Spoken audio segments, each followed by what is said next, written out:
Welcome to our deep dive today. We're going to be looking into something that might surprise you. The rich history and diverse practices of fasting in Christianity. Yeah. Specifically, we're going to be looking at a YouTube video. Okay. It's called the Fasting Practice Session 01, to offer ourselves to God, from the channel Practicing the Way. Okay. And get this. Did you know that early Christians fasted twice a week? Oh, wow. And that it's about way more than just skipping meals. It's really all about, Yeah, forging a deep embodied connection with your faith. that's right. What's so fascinating is that fasting isn't unique to Christianity. Really? It appears across so many religions and spiritual traditions, and I think it points to this human desire Uh-huh. to connect with something bigger than ourselves. Okay, so before we get ahead of ourselves, Sure. let's define exactly what we're talking about here. Yeah. What exactly is fasting Yeah. and what is it not? For sure. This video draws some pretty clear lines. Absolutely. Yeah. It's easy to get confused. Fasting is not the same as abstinence or a restricted diet. Okay.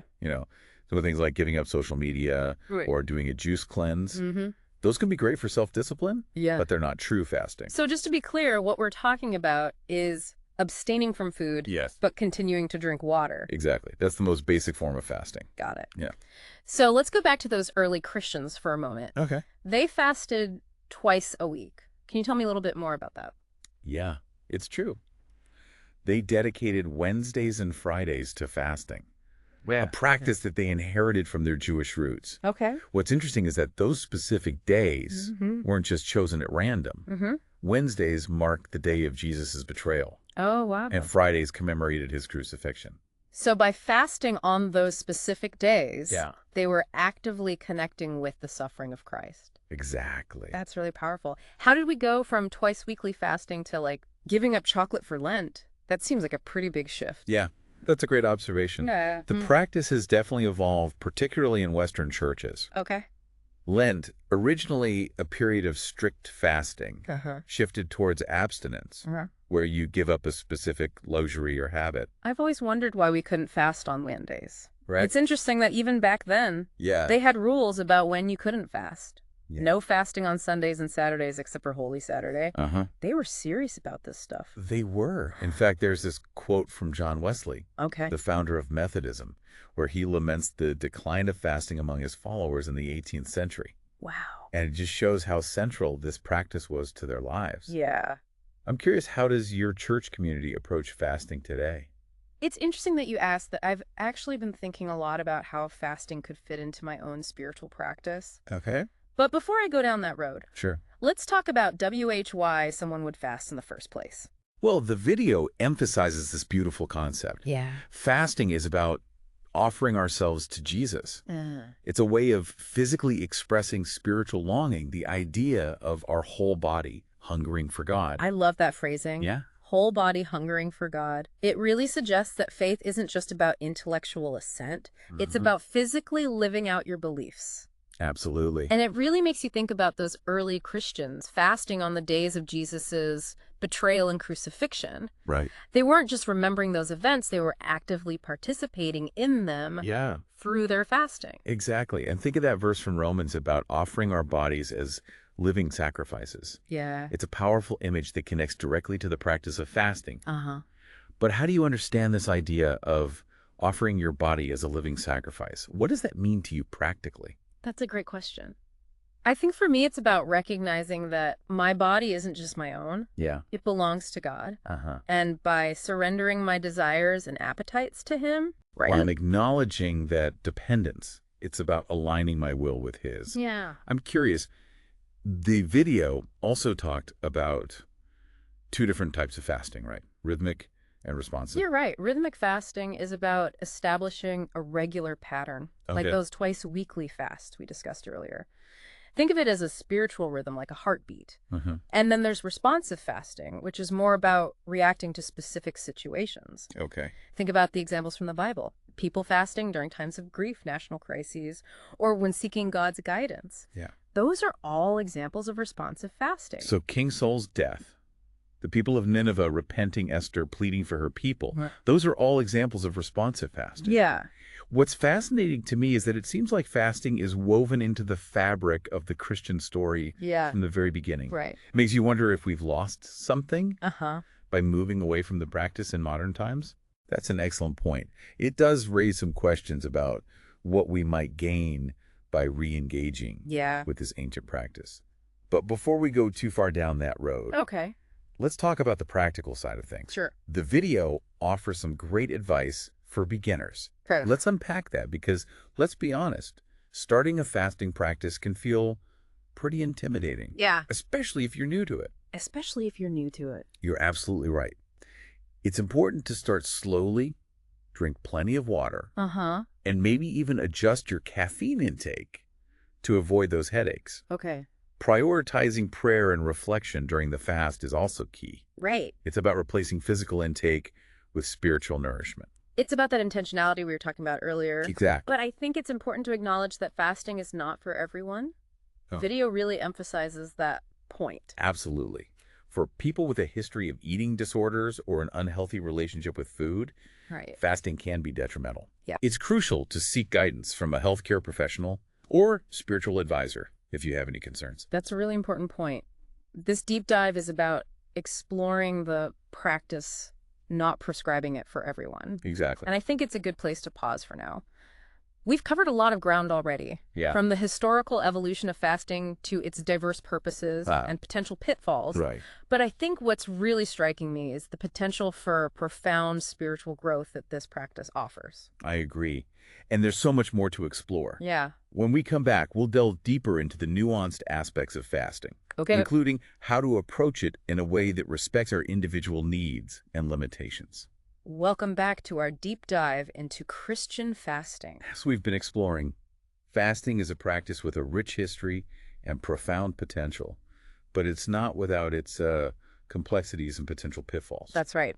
Before we dive into some of the fascinating details about how fasting has evolved over the centuries, I think it's important to address some of those pitfalls. We touched on them briefly before the break, Right. but I think it's worth unpacking them a bit further. I agree. One of the biggest misconceptions about fasting is that it's a way to manipulate God or earn his favor. Like it's some kind of spiritual bargaining chip. Exactly. Yeah. But true fasting, as we've discussed, is about aligning ourselves with God, deepening our connection with him, and surrendering to his will. It's about humility, not about trying to force God's hand. Right. I'm curious, though, how do we avoid falling into that trap of seeing fasting as a way to manipulate God? That's a great question. How do we ensure that our motivations are pure? I think it starts with examining our hearts. Okay. Why are we fasting? What are we hoping to achieve? Yeah. If our primary goal is to get something from God, then we're probably missing the point. It's like that saying, prayer is not about changing God's mind, but about changing our own. Exactly. Fasting should be approached with the same mindset. It's about opening ourselves to God's transforming work in our lives, not about trying to bend into our will. Another potential pitfall you mentioned earlier is the risk of focusing solely on the physical aspect of fasting while neglecting the spiritual component. It's not enough to simply deprive ourselves of food without engaging in prayer reflection and seeking God's presence. The video really emphasized that point, urging us to use the time we would normally spend eating to instead focus on our relationship with God. It's about allowing those hunger pangs to remind us of our dependence on him, not just physically, but spiritually. That's a powerful image. Our physical hunger mirroring our spiritual hunger. Yeah. And it speaks to that idea of whole body hungering for God that we talked about earlier. Absolutely. It's about engaging our whole being, body, mind, and spirit in the practice of fasting. But as you pointed out earlier, fasting isn't for everyone. And there's a real danger of it becoming unhealthy or even obsessive for some people, especially those with a history of eating disorders or an unhealthy relationship with food. That's right. Fasting should never be undertaken lightly or without proper guidance. Okay. It's a deeply personal journey that should be approached with wisdom, discernment, and a healthy dose of self-awareness. And if you have any concerns about whether fasting is right for you, it's always best to consult with a trusted healthcare professional or spiritual mentor. They can help you assess your individual situation and provide support along the way. So with those important caveats in mind, Right. let's shift gears and explore some of the fascinating details about how fasting has evolved over the centuries. Sure. We talked about those early Christians fasting twice a week on Wednesdays and Fridays, Right. a practice they inherited from Judaism. Uh-huh. But I'm curious, how did those specific days become associated with fasting? That's a great question. Hmm. As we touched on earlier, Wednesdays and Fridays weren't chosen randomly. Okay. They were intentionally linked to key events in Jesus' life. Wednesdays, marking the day of his betrayal, and Fridays, commemorating his crucifixion.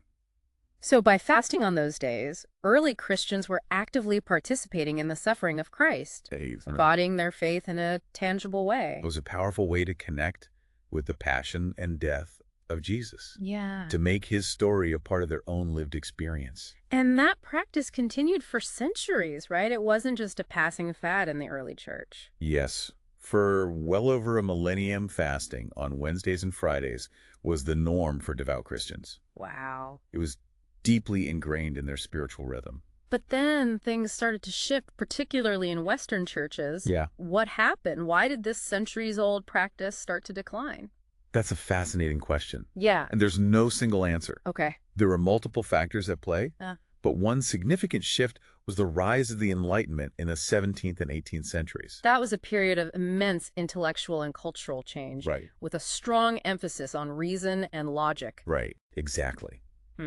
And as that emphasis on reason took hold, there was a growing tendency to downplay the importance of bodily practices and experiences. It was almost like the body became suspect. Yeah. Something to be controlled or even denied.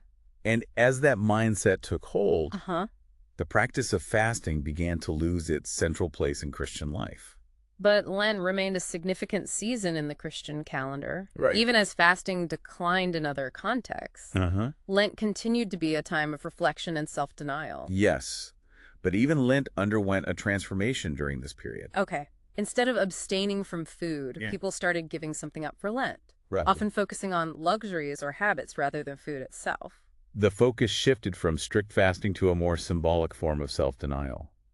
It's interesting how a practice can evolve over time while still retaining some of its core essence. It speaks to the adaptability of religious traditions, their ability to respond to changing cultural context. But it also raises some important questions. Yeah, right. Has something been lost as fasting has evolved in this way? Yeah. Or have we gained something new in the process? Those are excellent questions. Yeah. And ones that I think are worth pondering as we continue our exploration of fasting. We've been talking a lot about fasting in the context of Christianity. But as you mentioned earlier, it's not unique to Christianity, right? Absolutely not. Fasting is found in various forms across a wide spectrum of religions and spiritualities. Like Islam, where fasting during the month of Ramadan is one of the 5 pillars of faith. Exactly. And in Hinduism, fasting is often practiced during specific festivals. Or as a form of penance or purification. Even in Buddhism, where the focus is often on mindfulness and meditation, fasting can be used as a tool to cultivate discipline and detachment. Yeah. So it seems like there's something universal about fasting, something that transcends specific religious boundaries. I think you're right. It speaks to a deep-seated human longing for connection, for transcendence.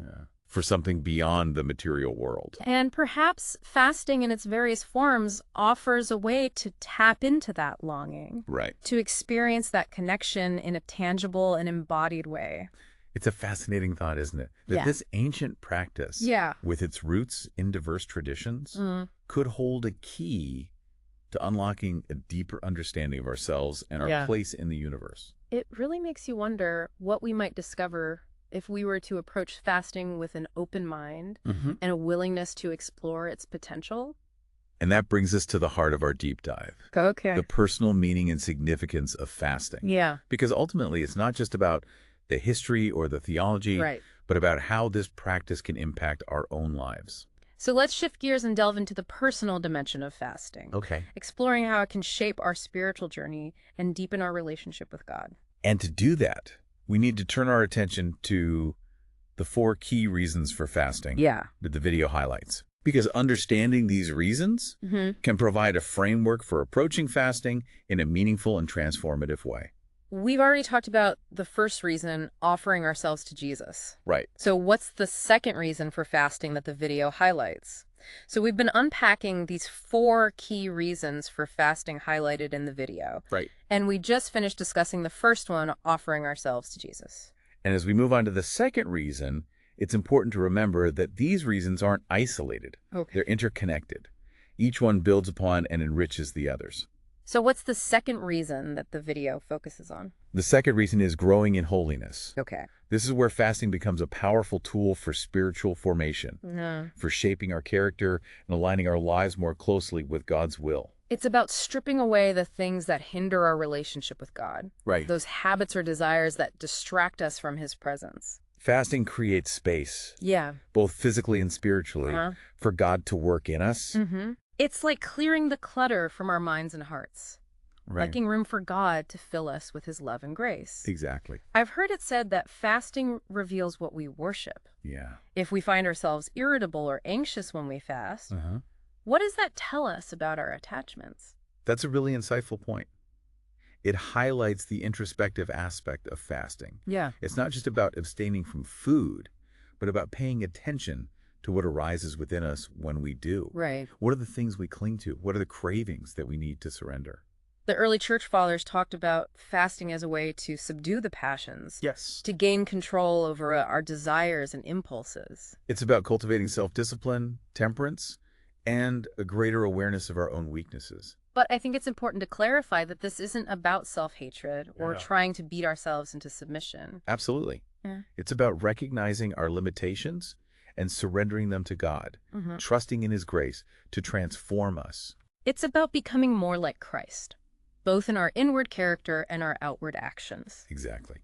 Now, moving on to the third reason for fasting. Okay. The video highlights amplifying our prayers. This is where fasting goes beyond a personal discipline and becomes a powerful tool for intercession. It's about intensifying our focus, deepening our sincerity, and expressing the urgency of our needs before God. Think about those biblical examples we talked about earlier. People fasting during times of national crisis or personal grief. They were pouring out their hearts to God, Yeah. seeking his intervention and guidance. Fasting adds weight to our prayers, a sense of desperate dependence on God. It's like stripping away all distractions and standing before God with complete vulnerability and openness. And in that posture of humility and surrender, we often find that God speaks to us in new and unexpected ways. Now, the final reason for fasting, and perhaps the most challenging, is standing with the poor. This is where fasting moves beyond personal piety and becomes an act of solidarity and justice. It's about experiencing, even if just for a short time, the hunger and deprivation that so many in our world face daily. And in that shared experience, we cultivate compassion, empathy, and a deeper awareness of the needs of others. Fasting can also inspire generosity, prompting us to share our resources with those who are less fortunate. It's about breaking down the barriers of comfort and privilege and recognizing our interconnectedness with all of humanity. It challenges us to ask ourselves tough questions. Yeah. How can we use our resources to alleviate hunger and poverty? How can we be advocates for those who are marginalized and oppressed? Wow. These 4 reasons for fasting paint a really compelling picture. Yeah. It's not just about personal piety. It's about aligning our lives with God's heart for the world. It's about becoming agents of his love and justice. This deep dive has really challenged my assumptions about fasting. It's so much more than I realized. It's a practice with ancient roots and profound implications for our lives today. As we wrap up, I want to go back to that thought-provoking question the video posed. Okay. If you were to try fasting, what one thing would you hope to gain or experience through the practice? I know for me, this deep dive has made me want to explore this practice for myself and see where it leads. That's wonderful. I encourage you to approach it with an open mind, a humble heart, and a willingness to listen to what God might be saying to you through the experience. And remember, the journey of faith is one of continuous exploration and discovery. May this deep dive into the practice of Christian fasting inspire you to seek a deeper connection with God and to live out your faith in new and transformative ways.